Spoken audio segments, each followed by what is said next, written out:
Today. What an incredible honor. Let's get right back into your experience of today here on campus. How was that? You know, I was so interested coming into this event because it is my first time in South Africa, and it is also my first time hearing about the experiences of the LGBTQIA plus community as they experiencing it here in their country. And I was so amazed and blown away just of all the discussions that we revolved around today, how in-depth they were, how people's different experiences, you know, and they wanted to voice that out and recognize the issues, the structures beneath it.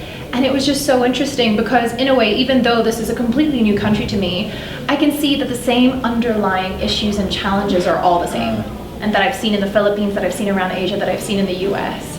And I think that's incredible. And what an amazing privilege it is to hear from these young, amazing, educated people. And I could only think to myself the whole time, imagine if every single person had the opportunity to hear all of these stories and these inputs. Yeah. What of the LGBTI program attracted you, especially as just Cat, and why did you choose to represent the community?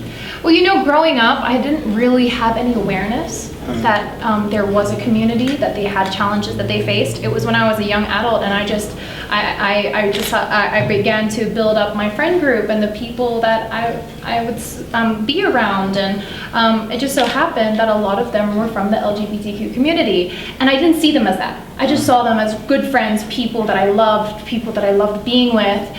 And it wasn't until throughout our friendship that I heard their challenges and their experiences, positive and negative, that I started to really realize the things that they come up against, the amount of hate, stigma, discrimination, and thought how upsetting and isolating and fearful their lives must be at times when, to me, not having experienced that, I'm completely unaware, and it felt so wrong that how could I not see this? How did it have to take someone who I loved and who was close to me to finally let me see what was right in front of me in that detail?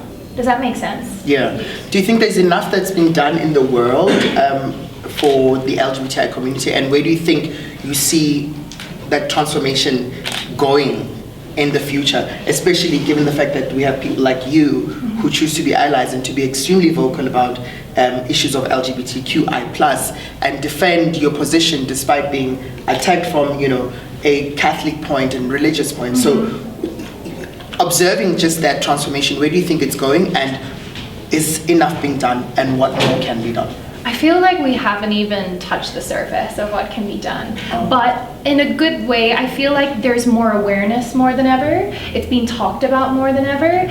Also, the complexity of it is being acknowledged, when before people would judge the LGBTQ plus community just on the surface of what they perceive they're going through, who they perceive they are, one-dimensional labels, and now we're going so much deeper than that. And I feel that's when we start to understand exactly what we're up against, that's when the correct policies can be implemented. That's when we can actually address the issues in their wholeness, which is also a challenge because it's not just a single faceted thing.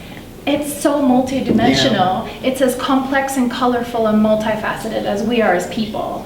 And I think it'll be an ongoing process, but a journey nonetheless. Absolutely amazing. George Dawson?